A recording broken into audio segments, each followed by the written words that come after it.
Hi, it's Julie from Story a Day here. I want to talk to you today about AI. So this is a little bonus episode of the podcast because I want to talk about what the current state of AI, what it means for writers, what it means for us as humans, and what I've seen over the past 2.5 years since ChatGPT launched. Yesterday, as I'm recording this, the science fiction and fantasy writers of America got themselves into a bit of a scrape because they released new rules for their big awards, the Nebulas. And they said they took a sort of like not entirely hard line on AI submissions. They said, they didn't say anything using AI would be disqualified. The initial version said anything using AI for any part of the process, not to generate the story itself, but if you used AI at any part in the process, you had to disclose it and that would be passed on to the judges. Now, it took about 2 hours for the writing community to express their distaste with this, and SFWA, the organisation, quickly backtracked and said, no, that's not what we meant. We meant if you use AI for any part of the process, you're going to be disqualified. So there's a big, obviously in the writing community, there's a big backlash against AI, in part because it is seen as threatening the creative work that we do. It also ripped off a lot of writers. The companies that trained their large language models took a whole bunch of stuff they shouldn't have taken that was copyrighted work and just used it without anyone's permission. That's the kind of stuff that in the writing world you get paid for. You get paid if somebody publishes your work. You get paid if somebody reprints your work. You get paid if somebody wants to quote you.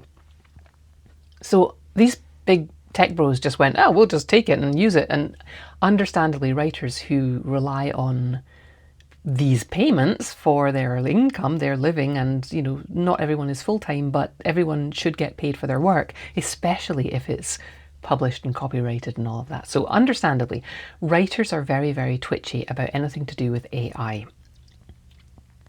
We're seeing a lot. You're probably seeing AI everywhere right now.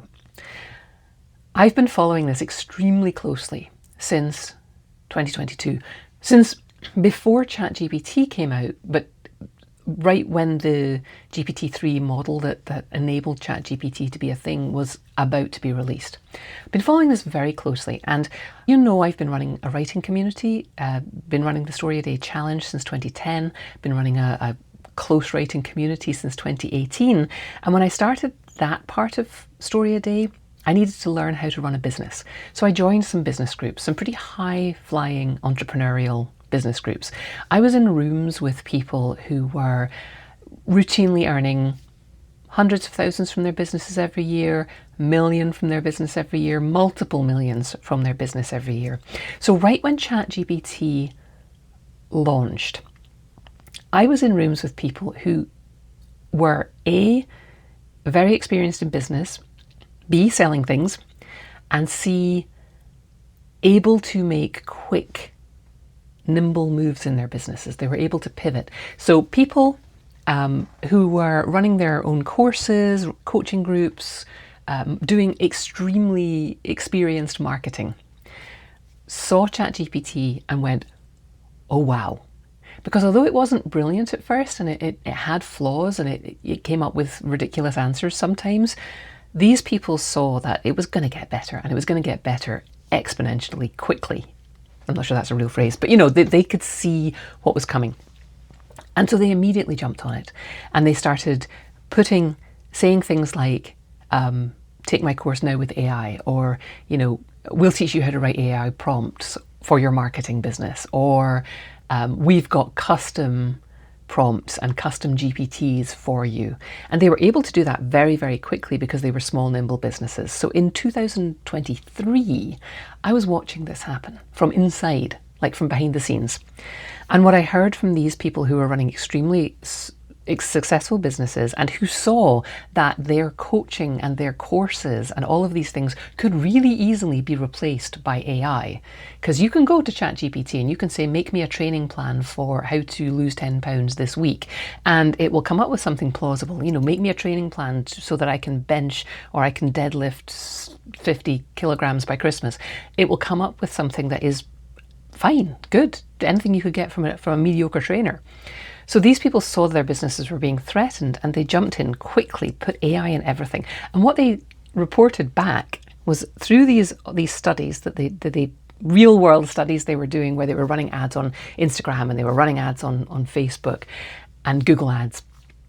They were seeing that in early 2023, mid 2023, if you put with AI, anything about AI, literally you put anything about AI in the headline of your offer, it was selling. People were clicking, people were buying.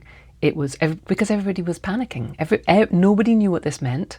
Everybody was panicking, or they were dismissing it, saying, oh, it's rubbish, it doesn't work. Or they were smart enough to know that this is a tool that was coming and they needed to know more about it.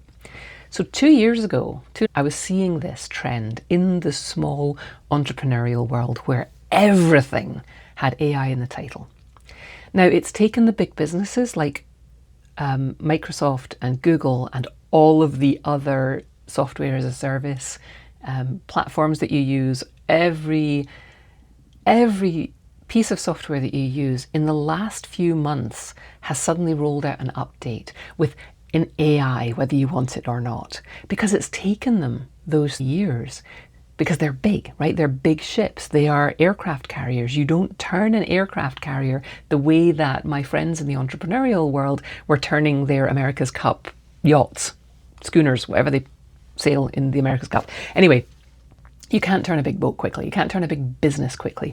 So that's why now you're seeing Microsoft, Google, every email that you open from a bigger company, they have finally come up with their plan, got their engineers on board, developed a thing that they can make proprietary, integrated it with their legacy systems, invested millions and tens of millions in these AI products, and now they need it to make good, so they've put it in everything, and they've announced it all, and you're seeing it in every email. You're seeing it every time you open a piece of software from a larger company, and you're seeing prices go up for those products, because they need to reap back the investment that they've made.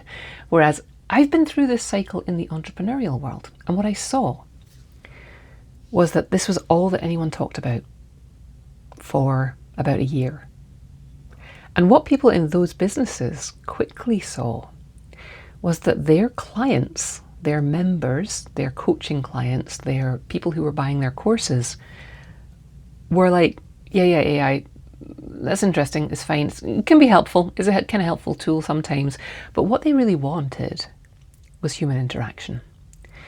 AI has not replaced the experts, the gurus, the coaches, the membership groups where people can get together and talk about what they're doing with these new tools and what they're doing in their businesses. I do think we're going to see some of that in the wider world. And I think writers are going to lead the way, because writers are rejecting AI so hard that I think you're going to see more of that in the wider culture as well. So my message to you is just breathe. Like, breathe through this. If you're freaking out about AI, yes, it's here and it is going to change how we do things. And we need to figure out how to pay the people whose work is being strip mined for this. And I'm not excusing at all how any of this is done. I'm not even saying I'm excited about it, but I do think in reality, we need to figure out how to do that. We need to bear in mind that at some point the language models are going to start eating themselves. So much of what's out there that they're scraping is going to be what they've already written, that it's going to be like this circular thing, unless somebody very, very smart comes up with something different. It's going to slow down. We will find ways to make this more energy efficient, or it'll go away. So that will happen, but we have to keep pushing for these things. The example I gave you earlier of the writers' organization who put out a mealy-mouthed, sort of practical, real world in a way rule, because this tool is here and people are using it. Their members slapped them down so hard they changed their mind in 2 hours. We can have an effect. If we want businesses to work hard to make the resource drain from these energy centers better, we have a voice. That happened in a local community here. They were going to put in a data centre, and everybody went to their local planning meeting and said, what about resources? What about water? What about energy? What's it going to do to our prices? And the township banned it. So, to recap, I don't think we can ignore AI. In the writing world, it is going to benefit you to keep track. If you are screwing up your nose at the environmental impacts and the theft, and you're using some of these tools, hoping that in the long run, these problems are going to get sorted out by people who are informed, and you're making yourself informed. If you're using these tools, as a writer, keep track of what you're doing. Keep track of prompts that you've used. Keep track of the documents which have any AI input in them. And the reason I say keep track is because you may have to prove that how much of your work used AI. There will come a day, I think, when there will be separate award categories for things that have been created in collaboration with AI, the same way that we now embrace digital art.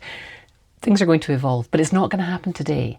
And you may need to prove that you only used ChatGPT to help you come up with a title as things evolve, or you may have to be able to hand on heart say, I absolutely didn't use this.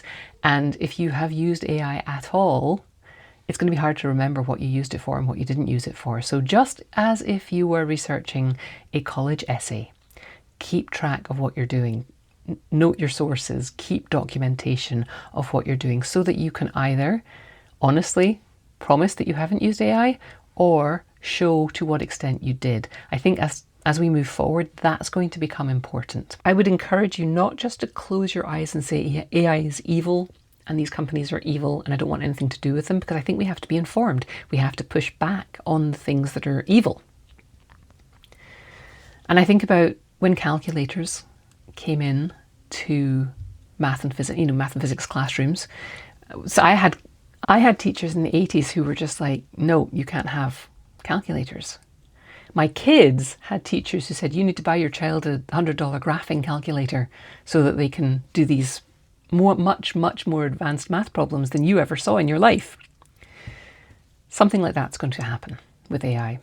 But this moment where you in the general public are seeing all of the big companies touting their AI and it's a tsunami, and you probably feel overwhelmed and you probably feel like the end of the world is coming because it's everywhere and it's relentless.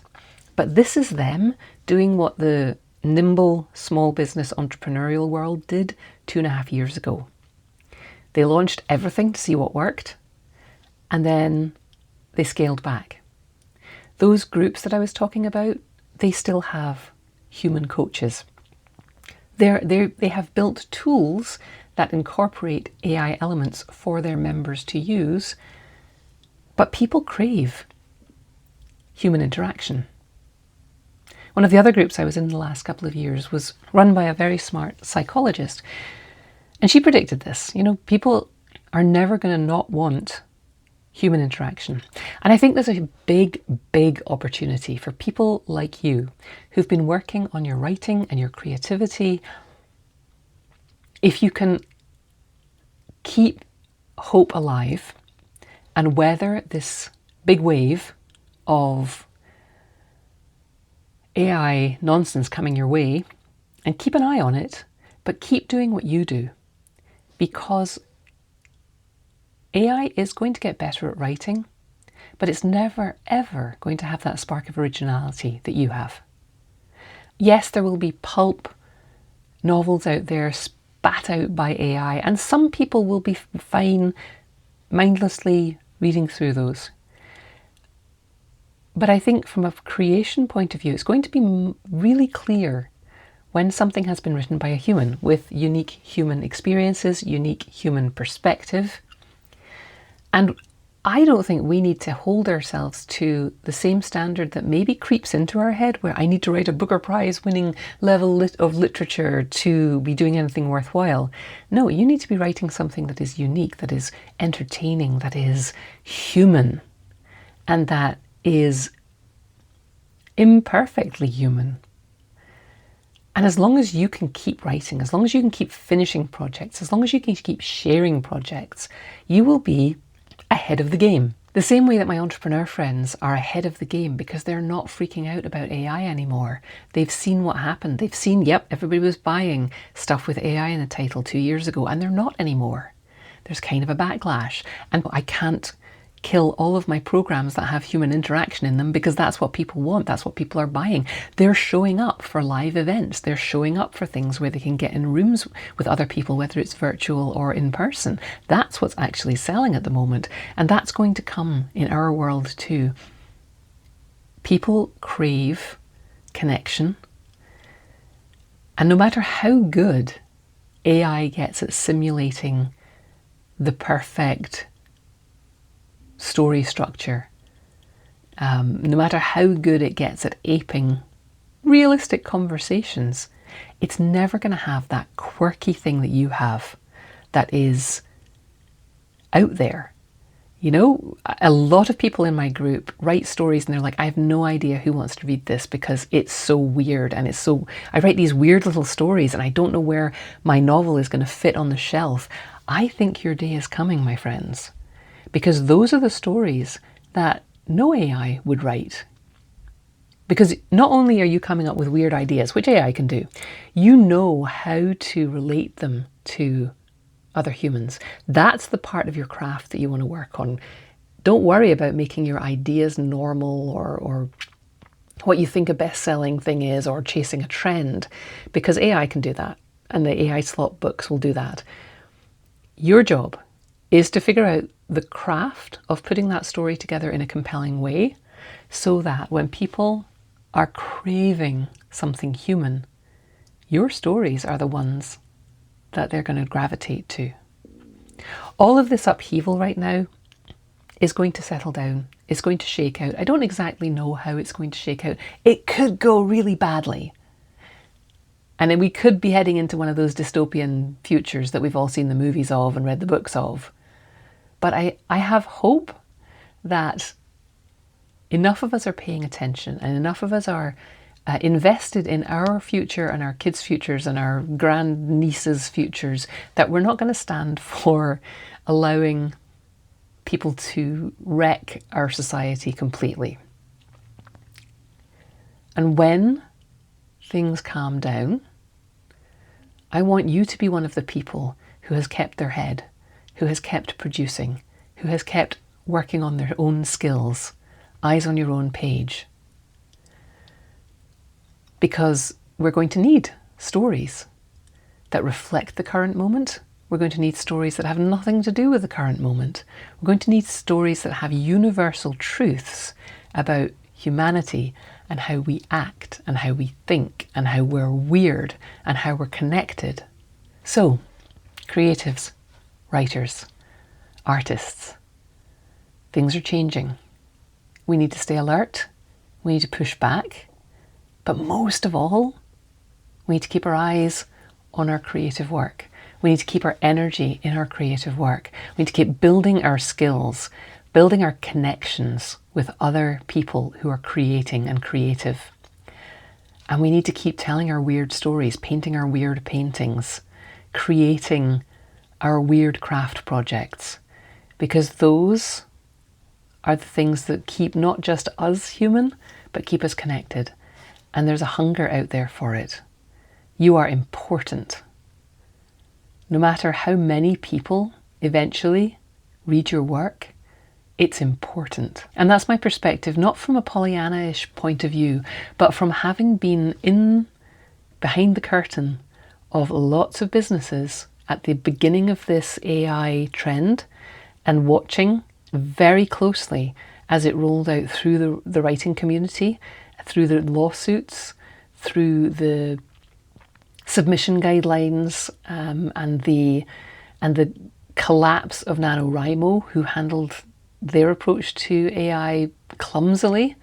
And we'll see what happens for this, the science fiction writers organization. They hopefully will survive, but they goofed. And I've watched all of this stuff very carefully for the last 3 years, and now we're getting this rollout, this tsunami of general population, big company conversations about AI products, AI ethics. But the writers and the artists have been in this since the beginning. And the entrepreneurs, the creative people in our economy and our culture have been watching this from the very beginning. And many of them will be raising their voices. If you have the capacity to do that, please be one of them. But if you are overwhelmed by this, don't take your eyes off your own work. Allow yourself to keep working. Stay informed. Don't panic. Things are changing.